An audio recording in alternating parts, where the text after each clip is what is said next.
আমার মতো তোমরা কে কে ব্লাশ লাভার আছো? আমি কিন্তু খুবই ব্লাশ পছন্দ করি। তো যাই হোক, এখানে একটা ট্রান্সলুসেন্ট পাউডার দিয়ে আমি আমার পুরো ফেসটাকে সেট করে নিলাম। তারপরে শি গ্ল্যামের আমার খুব ফেভারিট একটা ব্লাশ আবার অ্যাপ্লাই করে নিচ্ছি।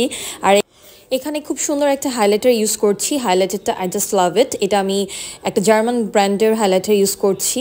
তারপর আমি আমার আই লুকটা পুরোপুরি কমপ্লিট করছিলাম। একটু চেষ্টা করছিলাম যেন আমার উইংটা খুব সুন্দর দেখায়। আর এই তো আই ম্যাজিকের এই লিপস্টিকটা ইউজ করে আমি একটু হালকা করে লিপ গ্লস দিয়ে নিচ্ছি, একটু গ্লিটারি লিপ গ্লসও দিলাম। আর এই তো এখানে আইল্যাশটা পরে আমার কিন্তু সাজটা মোটামুটি পুরোই কমপ্লিট হয়ে গিয়েছে। সো ফাইনালি আমি আমার এই ড্রেসটা পরেছি, এটা আমি শিন থেকে নিয়েছিলাম। এখানে আমি আমার অ্যাক্সেসরিজ সব কিছু অ্যাড করে ফেলেছি। আর এই তো এটা ছিল আমার কমপ্লিট একটা ভিনটেজ টাইপ লুক।